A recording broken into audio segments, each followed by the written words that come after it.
ভবিষ্যতের বাংলাদেশ হবে ন্যায় বিচার, মানবাধিকার ও বাক স্বাধীনতার প্রধান উপদেষ্টা। কথাগুলো আসলে খুবই সময় উপযোগী, যথোপযোগী। এটা ব্যাপারে কোনো বক্তব্য নেই। এমনটাই বাংলাদেশ চেয়েছিল আজকে থেকে 52-53 বছর আগে, বাংলাদেশ স্বাধীন হবার পর। কিন্তু সেটি বাস্তবায়িত হয়নি। বঙ্গবন্ধু শেখ মুজিবুর রহমান সেই স্বপ্ন দেখিয়েছিলেন।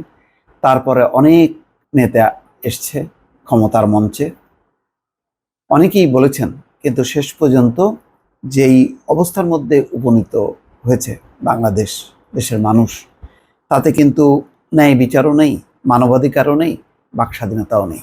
রাষ্ট্রের যারা দায়িত্ব নেন তারা স্বপ্ন দেখান, তারা তাদেরকে বলা যায় স্বপ্নবাজ।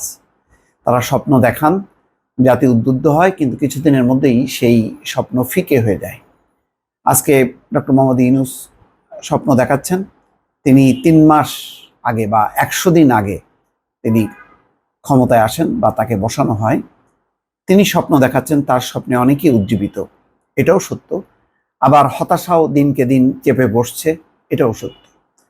তবে যেহেতু এটি একটা অনিয়মিত বা ইরেগুলার একটা গভর্নমেন্ট, সুতরাং খুব বেশি স্বপ্ন ধারণ করাটা উচিত না মানুষের। তারপরও একটা ঠেকনা কাজ ডক্টর ইউনূস চালিয়ে যাচ্ছেন। একটা স্বপ্ন বাস্তবায়িত করতে গেলে একটা প্রতিষ্ঠান লাগে, আর সেই প্রতিষ্ঠান হচ্ছে রাজনৈতিক দল। বাংলাদেশের রাজনৈতিক দল অতীতে যারা এসছে তারা কথা দিয়েছে, এমনকি নির্বাচনী ওয়াদাও পর্যন্ত তারা দিয়ে এসছে, সেগুলো তারা তার ধারে কাছে 10%ও তারা বাস্তবায়ন করেনি। এভাবেই চলতে চলতে আজকে বাংলাদেশের বয়স 53 বছর। এখন এসে শুনতে হচ্ছে এত বছর পর যে ভবিষ্যতের বাংলাদেশ হবে ন্যায় বিচার, মানবাধিকার এবং বাক স্বাধীনতার। এই কথা শুনতে ভালো লাগছে, কিন্তু এর উপরে আস্থা এখনো মানুষ ফিরে পাচ্ছে না। আস্থা তখনই হবে যখন নাকি কোনো রাজনৈতিক দল বা কোনো প্রতিষ্ঠান বা অন্তর্বর্তী সরকারও যদি সেটা প্রতিষ্ঠা করা শুরু করে।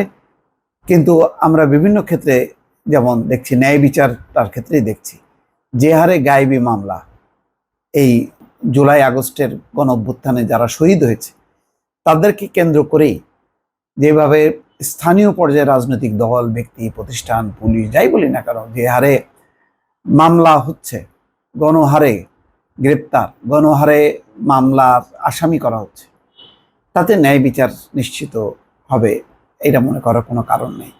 মানবাধিকারের কথা বলা হচ্ছে, যেভাবে মব জাস্টিস একেবারে প্রাতিষ্ঠানিক রূপ নিয়েছে, তৃণমূল থেকে শুরু করে একেবারে রাজধানীর কেন্দ্র পর্যন্ত বিভিন্ন জায়গায় জায়গায় মব জাস্টিসের নামে যা হচ্ছে বা হয়েছে গত 3 মাস 100 দিনে, সেটাও বলা হচ্ছে এটাও নাকি একটা রেকর্ড পরিমাণ। বাক স্বাধীনতা এটা আপেক্ষিক বিষয়, এটা আমি বলবো যে এটা যথেষ্ট পরিমাণ স্বাধীনতার চর্চা করছে, কিন্তু বাক স্বাধীনতা আবার গণমাধ্যমগুলো তারা নিজেরাই ধ্বংস করেছে। কেননা তারা নিজেরা একটা অন্যায় শাসনের উপর এই প্রতিষ্ঠানগুলো দাঁড় করিয়ে তারা এখন একেবারে উল্টা, মানে বাঁচার জন্য তারা আবার পোল্টি দেওয়া যাকে বলে, পোল্টি দিয়ে তারা এখন পা চাটতে শুরু করেছে। তো ফলে এইটা বলা যাবে না যে বাক স্বাধীনতা হতে গেলে সেই গণমাধ্যমের প্রাতিষ্ঠানিকতা লাগবে, পেশাজীবী মানুষগুলো যখন নাকি সত্যিকার অর্থে সোচ্চার হবে তখনই হবে। কিন্তু আমাদের পেশাজীবী লোকগুলি কোথায়? বিগত 15 বছরের গণমাধ্যমগুলি যে ভূমিকা পালন করেছে এবং তার দায়িত্বে যারা ছিল, যে সমস্ত নেতা, সাংবাদিক বলি, যাই বলি না কেন, তারা এক একটা গোলামের মতন করে ভূমিকা পালন করেছে। ফলে তারা এই গণমাধ্যমের স্বাধীনতাটা তারা নিজেরাই একদম ভুলুণ্ঠিত করেছে। এখন নতুন করে একটি সূচনা শুরু হয়েছে একটা, এখন ওই তারাই আবার প্রতিষ্ঠানগুলো আছে, অনেক ব্যক্তি হয়তো নেই, কিন্তু সেই প্রতিষ্ঠানগুলো নতুনভাবে কি করবে, সেই প্রতিষ্ঠানগুলোকে আবার যেগুলি স্বৈরাচারের দোসর ছিল সেগুলিকে রক্ষা করার জন্য আবার নতুন পর্বের কিছু যে মানুষ সেখানে আবার আশ্রয় নিয়েছে।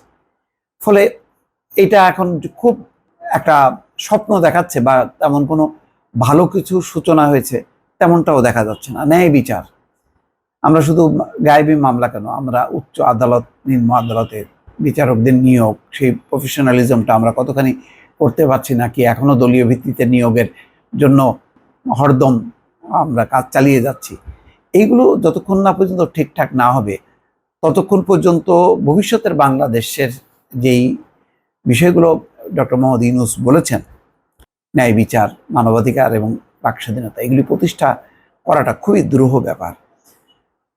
ডক্টর মোহাম্মদ ইউনূস বলছেন যে আমরা মাত্র 100 দিন আগে একটি ঐতিহাসিক রাজনৈতিক পরিবর্তনের সাক্ষী হয়েছিলাম।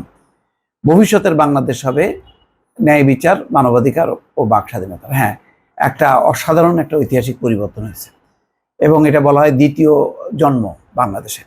এই দ্বিতীয় জন্মকে স্থায়ী করতে গেলে যেই ধরনের ডেডিকেশন দরকার, যেই ধরনের একেবারে ঝাঁপায় পড়ার দরকার, এখনো মনে হচ্ছে না যে সেরকম কোনো আলামত আছে। এখন দেখা যাক ভবিষ্যতে কি হয়।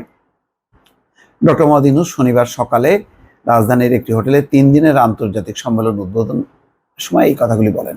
বেসরকারি গবেষণা প্রতিষ্ঠান সেন্টার ফর গভর্নেন্স স্টাডিজ বে অফ বেঙ্গল কনভারসেশন 2024 আয়োজন করেছে।